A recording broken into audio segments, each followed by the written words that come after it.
Welcome everyone to MailFuzz TV. I am Peter, and today I'm going to be talking about Unreal Season 1, Episode 1. It's called Return. So I'll start spoiler free because it is an Episode 1. I might as well. So this is a Patreon sponsored review. One of our patrons, Board Now, has selected this show, so I'll be doing one a month as long as he wants me to. And this is a show from 2015. It's from the Lifetime channel, which I don't think I've ever seen anything from in my life, but it's like a satirical look at the creation of a reality TV show. So I think it's kind of riffing on The Bachelor, that kind of thing. But we're following the characters who are making the show and making it all click together and work. And so, the director's one of the main characters. The lead character, though, Rachel, played by Shiri Appleby, who people probably know from Roswell back in like the late 90s, start of the 2000s. She is Rachel, and she is I don't know what her exact role title is, but she's basically like a handler, like a producer of some kind, who runs around and tries to sort of talk to the contestants on the show to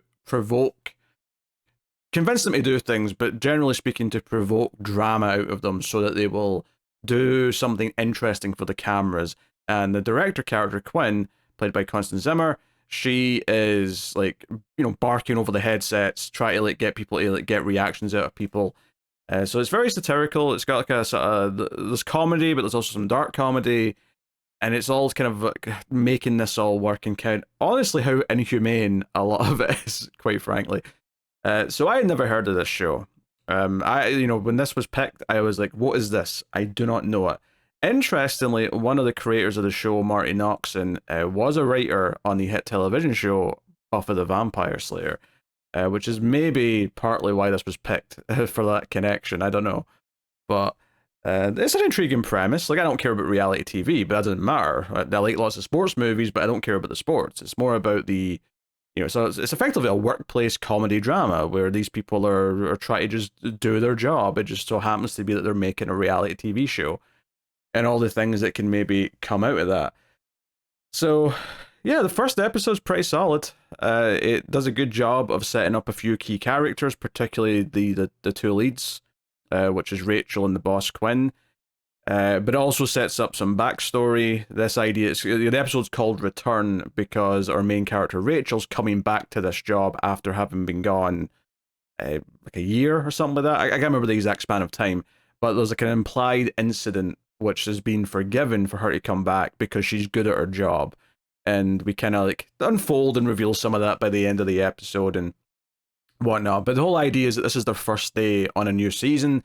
So they're doing the thing where they're introducing all of the ladies who are going to be vying for the affection of the Bachelor character. The show's not called The Bachelor, obviously. That'd be a copyright or a trademark issue. It's called something else, but it's basically what it is. At least as much as I know. I've never seen an episode of these things. I'm going on cultural osmosis as much as I can here.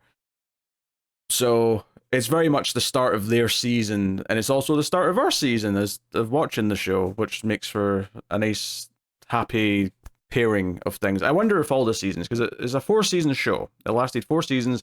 I wonder if all the seasons follow this format where it just sort of like starts with the start of the season of the show and ends with it, presumably. Kind of like how shows set in high school, typically the season would premiere around the start of the school year and would end, at the end of the school year, just before summer kicks in. Maybe it will, maybe it won't. I don't know. We'll see. It's got a really good, strong sense of characters in this episode. It very, very quickly tells you how ruthless the creation of this show is, particularly Quinn, the director. She, we open the episode in what is effectively just giving us the first scene, potentially, of this reality TV show. And it does that thing that a lot of movies do, where they're making a movie inside the movie, where the opening scene's the fake movie inside, and then someone yells cut, and then it all kind of, and then you sort of like go behind the cameras, and you're like, oh shit, we're watching someone make something. It does that, where the first scene is like, hey, we're just watching this show, and then something doesn't go according to the director's liking, and it starts to break down. But what doesn't go to her liking is she doesn't like the first bachelorette, if we're calling them, first contestant, I guess I'll say. She doesn't like that this happens to be a black woman, and that's bad for business. You don't have the first one being black. And she has like a debate with her various assistants and other people in the gallery about why they can't do this. And she mentioned, that it's brought up that there's a black president in the White House, which really put this into a time and place because this is a year before 2016. And I went, oh, okay, this is right before 2016. So the things will be changing soon. But that caught me off guard, that line, just because I didn't, I wasn't thinking about it. So it came up. But it really sets up right from that moment, and they intentionally have that exchange where she's like, oh, it doesn't matter, America's racist, it's not my fault, but this is what works, we're making good TV. And she just charges on, and they intentionally put that right at the start of this to show just how ruthless and cynical this all is behind the scenes. And of course, like, I'm assuming watching through it, we're going to see the real humans making the show, and it's really their story, so it's their drama that's going to unfold, and the pressure of this. In fact, the entire backstory of the main character is tied to the idea of the pressure of being on this side of reality TV and the things that are being done to achieve it. So yeah, so as far as like the rest of my impressions without getting into spoilers, I think a couple of the key characters are very well defined. It does feel that the contestants and the Bachelor himself are going to be used. I mean, maybe they'll be used more dramatically later, but it felt like they are almost props or used for comedy. Like it feels like the Bachelor character is going to be used for there to be some hijinks and some hilarity with, but I don't think it's ever going to turn into his story or being a serious thing about him. Maybe that's something they'll shake it up with in future seasons, but my impression from this episode is that those characters are tools to tell the story of the main characters telling the or making the show, which is primarily Rachel, because she's very much our lead. Like, she's clearly the lead character, and Quinn's definitely the most important supporting character. I mean, interests some others, like the boss, Chet, who's kind of this big man-child who's in charge of things. There's a camera operator who seems to have had a relationship with Rachel, but is now engaged to some other woman who has just started working on the show. So there's a little bit of potential drama there. And then there's like a therapist character. There's a couple of like faces in the gallery that we keep coming back to for comments. It's one of those shows where they'll keep cutting away to like people watching the content. In fact, if I'm going to like compare this to something, and this would have been a good selling point to me if someone was trying to sell this show to me, is that in some ways it's not all of it, don't get me wrong, it's not got the like, there's a lot of elements of this movie that's not in this, but there are definitely a big chunk of what you could compare it to is something that you might remember from the Truman Show. I'm imagining, particularly later on in the Truman Show, where they start to show the other side of it, and you see the people asking for certain camera shots and like, cue the emotion, bring up the music, and you see the kind of that side of it. It feels like someone saw that movie, saw that particular part, and said, oh, we can expand on that and make an entire show about this. But instead, of course, one person who doesn't know they're in a TV show, we have a cast of people who are being manipulated and maybe can like recognize they're being manipulated, and maybe that raises the stakes. It raises like how much things escalate when they have to be then outsmarted and out-tricked to be more manipulated to get the drama they want. That feels like a lot of what we're doing in this first episode, and I found it generally pretty entertaining throughout. I don't really have a whole lot of critiques. There's a couple of interesting little choices when we're, the first time we see Rachel, for example, she's lying on the floor of a limousine where there's like 5 of the contestants are in the limo, they're riding to set, and it's, they're riding up for their big entrance, and it's like she's lying down on the floor to stay out of shot because there's a camera operator like on the other chair, and she's like having this whole conversation with the ladies, but the entire time she's lying there and we're getting like a shot through the sunroof to look at her, and she's wearing a t-shirt that says this is what feminism looks like, or this is what a feminist looks like, one of the two, right? But the entire time she's lying on the floor, staying out of shot, as she's convincing all of these women to sort of, I mean, it varies from contestant to contestant, but she's kind of provoking them into being more flirty or sexy on the show, or more whatever. Like, there's a little bit of irony having that t-shirt on, as she's kind of manipulating other people to do certain things, particularly in this case, women, to do other things. Although she also tries to manipulate the Bachelor as well. He does get played by her too, and it's a recurring thing throughout the episode. And I almost feel like saying she's playing people, manipulating people. I mean, manipulating is definitely true. Play might be not quite the right word I want to use. Hey, well, so anyway, I'll say spoilers here just so I don't have to hold back anything. And I suspect at this point anyone clicking on this video is probably aware of the show and knows what we're doing. Because one of the recurring things in this episode is that they'll have a problem with a character not doing something or not wanting to do something, and Quinn will say, Rachel, you're the best at this, do it. And Rachel, we will go up and she'll kind of like find a way to like get to the root of something, and like, and even show how good she is, because there's like a rival employee who's not happy that Rachel's back, someone who's basically been doing her job in her absence, who they specifically point out is not good at talking to the contestants. One of the contestants is this sort of more country girl who they kind of focus on this idea that she's a virgin and that she rides like horses in a ranch or something like that. But they'll go to this idea that she's a specific type of character to fill a slot, and they don't expect her to go past this first week, right? Because contestants get eliminated every week, and they want her in the one-on-one interview with the guy to like be open about some of these details. They want her to bring up that she's never had sex. And this rival character, I think Shai is her name, goes up to her and starts like basically just blatantly says, hey, talk about the fact that you're a virgin. And this just makes the woman, I think her name was Faith, I want to say, it just makes her start sort of like realizing that how she's been used, and like, wait, I'm just like a joke on here, right? Like, you just want me to say that so that'll get a reaction and stuff. And the whole time you see the director and the others in the gallery being like, whoa, what is she doing? She's screwing this up. And of course it ends up being Rachel who swoops in and kind of like talks to her about like, the potential of, or actually Rachel goes and gets the guy and gets him to sit down, and they kind of hit it off and whatever. But Quinn is constantly over the comms pushing for more things when things aren't going her way. One of the things I actually really liked was this idea that Quinn was looking to establish who the characters were. So there's this one woman called Brittany who says something catty and acts a little bit slutty by like making out with the guy as soon as she sees him. And she's like, okay, she's our villain. And it's later on in the episode, but she literally slaps a big label saying villain under her photograph on the board to say, this is our villain, this is our narrative. And there's a quote-unquote MILF, and there's a desperate MILF sign stapled to like her photograph, and it's like, okay, we've got this character for the show. And it's very dehumanizing. It's very much boiling people down to these roles they can fill in the narrative with no regard whatsoever for the fact that they're human beings.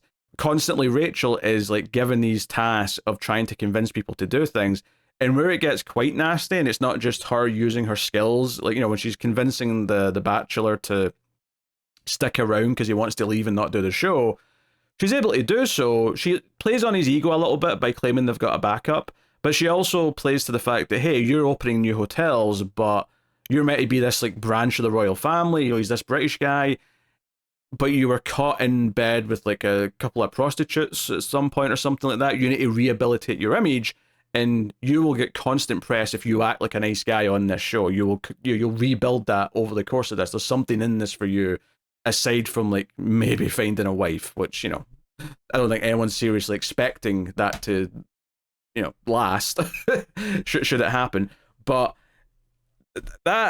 those elements are good, and it shows you that she's good at what she does, and she's very hesitant. It's very clear that she's a little conflicted about all this, but that especially comes up when she's talking to and I don't want to just say MILF, what's her name? But that's what they called her. Mary, right? So it's slightly older compared to the other ladies, and she's got a daughter. But what comes up is that there's the psychiatrist who's on the team. Quinn, the director, tells her to tell Rachel some information she can use from her past when she's talking to her, because again, this character Mary is saying, hey, I might be the desperate older woman here, right? This is all a bit, maybe I don't belong here. Maybe this was a dumb idea. And Rachel stands there through her earpiece listening to the psychiatrist say, hey, her husband was abusive. He hit her. He even like broke the child's arm. Like, this is what you can use, right? And it's like, this is so dark. In fact, the thing it made me think of, actually, like the situation they put around here, obviously it's not as extreme, but it made me think of this story, and I'm about to bring up like a real sad thing from TV history here, but wrestling fans will remember when Owen Hart died. And there was a big accident where he fell. He was meant to be on a harness, and he fell in the ring. And the cameras wouldn't show it, of course, but they had the commentator Jim Ross tell the audience like what was going on, and he had to sit there and be like, "This is not a storyline. This is something real." Blah, and he goes on. But the part of the story that came up when he did the Dark Side of the Ring episode on it, which is like a documentary series about dark past things that have happened in wrestling, he told this story about how the producer of the show, the director, over the earpiece, right, telling him what to do, he asked for an update when they were off air for a minute and said, "Hey, do we have an update on him, on Owen Hart at the hospital?" And the guy over the earpiece just went, "He's dead. Back in 3, 2, 1." And he had to deliver this news after getting it seconds before with no humanity, just complete cold, no regard. And this moment reminded me of that story a little bit, that she's standing there talking to this woman and has just been given this awful information about her past, and she's been told to use it as ammunition to get a reaction out of her. And she comes out with, "Oh, like this guy here, what's his name, Adam, the bachelor, he's a nice guy, he would never hurt you. And I told your daughter that he would never hurt you, and I wouldn't lie to a 4-year-old. That would make me a sociopath." And that convinces her, but like she feels a little, she clearly feels bad about saying that and using that as a weapon. And it makes you feel like, oh, she's in this awful situation. And it's almost a credit to the show that Quinn's very entertaining to watch, because it'd be very easy to just see Quinn as a monster who wants all this to happen. And maybe in some way she kind of is, and the show will explore that down the line and maybe show why she's just so cool with doing all this. But Rachel clearly is being impacted by it. And then the sort of big thing that comes from this later on, this sort of plot thread, is that she also, again, in giving advice to Adam the bachelor, because he almost just goes to the hotel room with like the sexy Mexican lady who's there, who he clearly quite likes, and like they're making out, he's groping her, and like they're all saying, "Oh, this is terrible, this is bad for episode 1, we have to like build to these things." Rachel takes him aside and like sort of chews him out and says, "Hey, like, are you not used to playing by anyone's rules?" And he basically says no. He actually tries to come on to Rachel because he's turned on that she's like being bossy with him, but she kind of implies that to build his image, like, he's not going to look good if he's just immediately jumping into bed with people, and clearly kind of implies, because he brings up, "Oh, this is a bit of a circus, and hell, that poor woman Faith is just here to be the butt of a joke." And she basically inspires the idea that to do something nice would to be actually to keep her on the show, because he has to like get rid of like 5 women at the end of this episode, right? So when he's making his big choices and he's saying, "Hey, I'm picking you to stay, I'm picking you to stay," and he's going through the ladies, and it gets to Brittany, the villain, quote unquote, character, and it gets to Faith, the sort of the country virgin girl, and and the other girls have been making fun of how she dresses. She's not as glamorous as them. She's wearing more of like sort of, they call it a jumpsuit. I don't know what you'd call it, like a sort of pant dress thing. But and this is where I was thinking of the Truman Show, because you hear Quinn saying, "Okay, keep the cameras on these two, like watch for their reactions, get all these moments." And Adam, sure enough, picks Faith to stay. And immediately, Brittany, the villain, gets pissed off and basically says, "Oh, screw this," and she storms off. And even the director comes out and tries to tell Adam, "Hey, you just get rid of the villain. I can't do a TV show without a villain," and tries to do this. And Rachel goes over to Brittany, the villain. I keep wanting to say bully. I think it's just because the alliteration. She's not much. Maybe she's a bit of a bully, but like that's not what they called her. But she goes over to Brittany and tries to talk to her on camera, and Brittany just basically says, "Oh, he's a nice guy, and I had a great time." And then she turns to Rachel and says, "I'm just going to keep saying that on repeat until you let me go."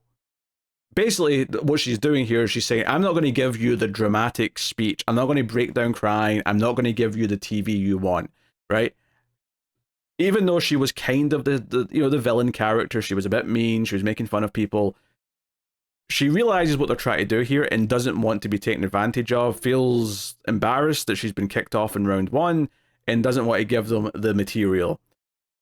So Rachel's like, okay, turn the TV cameras off. Like, okay, this is enough of this. I need a drink. Let's get a drink. And she takes her over to like the sort of deck chairs by the pool. And it's really shitty because I was thinking here, this is all a ploy to get her to open up and like give a reaction. And I'm like, but she made it. She definitely implied to Brittany that the cameras were now off. She very made that implication. So when she starts opening up to Brittany and try to get her to give a reaction, and Brittany is reacting a little bit, and it cuts to Quinn saying, oh, we can use that little moment, we can use this little shot. Eventually, when she's about to start breaking down and crying from this conversation, she looks over and notices the camera guy basically hiding behind a bush, right? He's like behind a plant, just kind of sneakily getting the shot. And she notices this happening, and it sort of dawns on her what's going on, and that she's being manipulated by Rachel. She ends up spitting on Rachel and calling her an evil bitch and storming off. And Rachel just lies there, kind of dejected, covered in spit, just like, well, soaking it in, I guess, like for lack of a better term.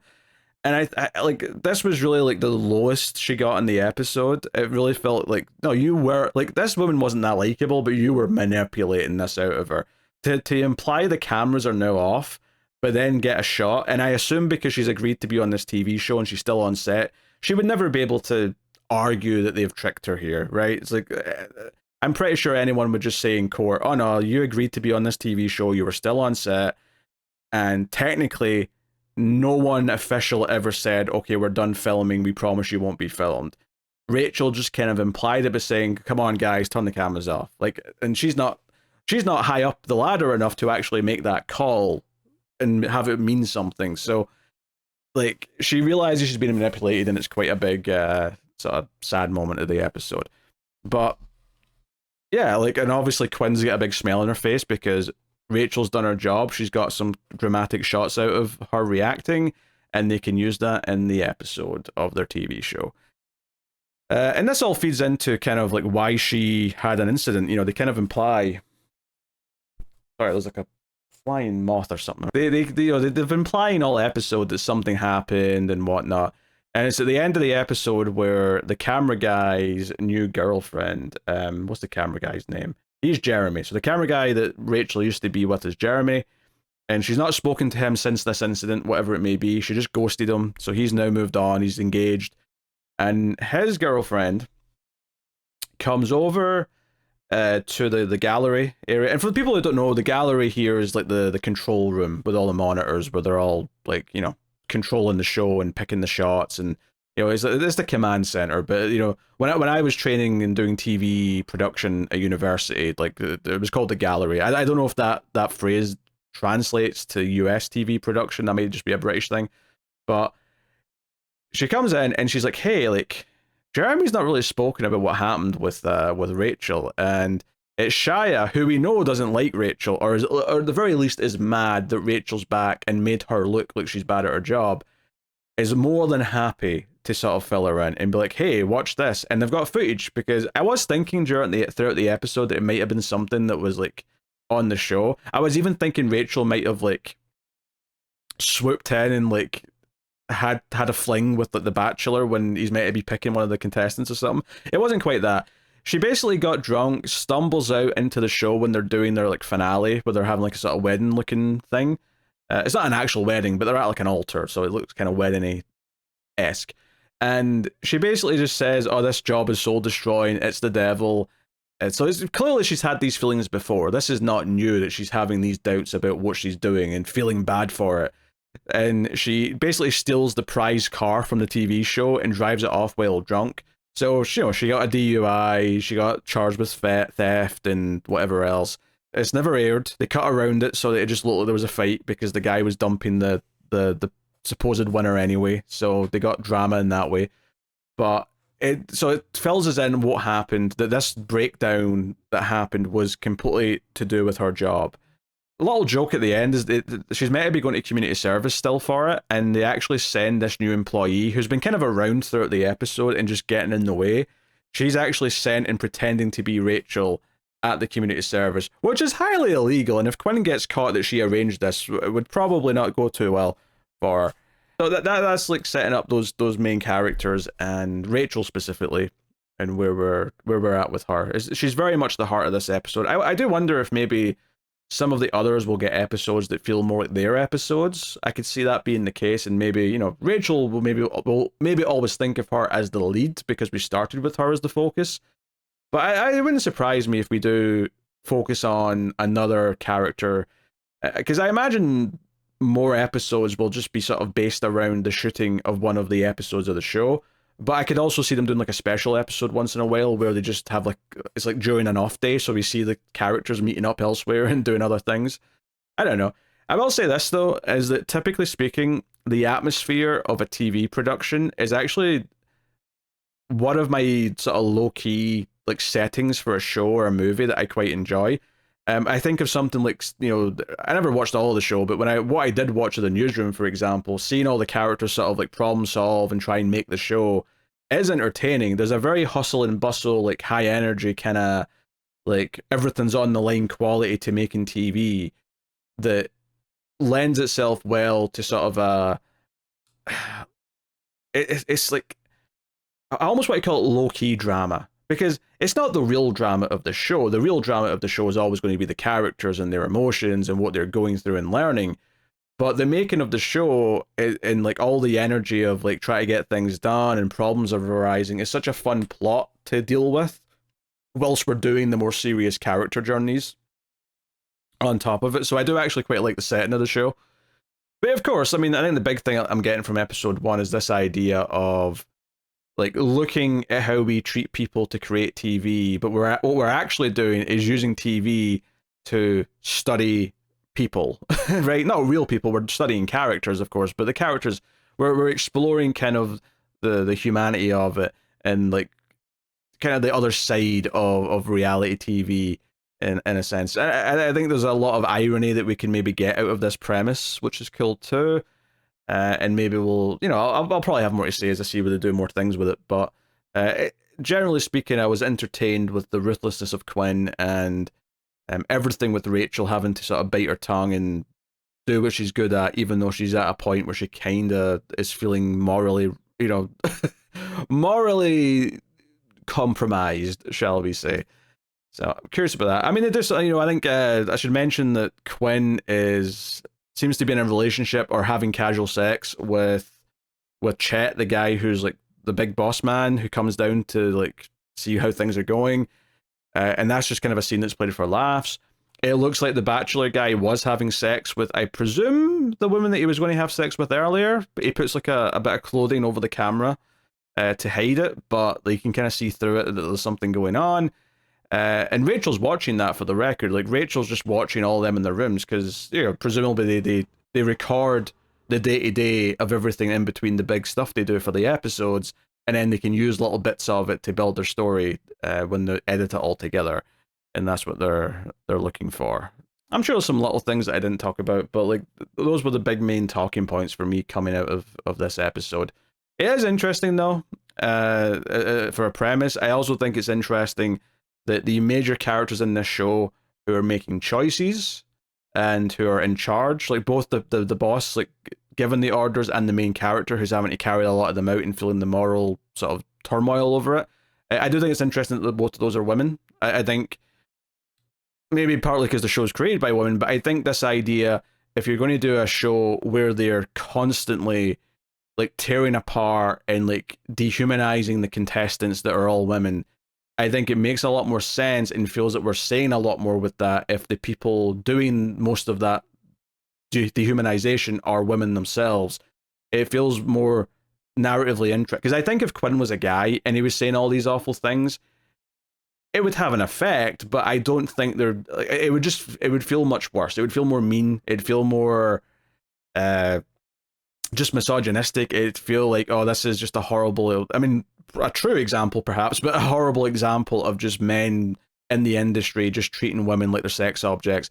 Having a woman in this position making these like statements about who they are and that one's a villain, one's the slutty one, so on and so on, paints a very different picture. It still doesn't make what she's saying right or not mean or not whatever, but the idea that she's at this point where she's willing to be this ruthless says a lot about her as a person and who her character is, and then offers a chance to maybe for some reflection later on if she ever does feel any regret or does cross a line that she feels that she can recognize or something like that. But plus, I think inherently it just feels like we can enjoy it a bit more because it feels a bit more, I don't know, equal, I guess. I mean, it's not equal, but it's not punching down in quite the same way.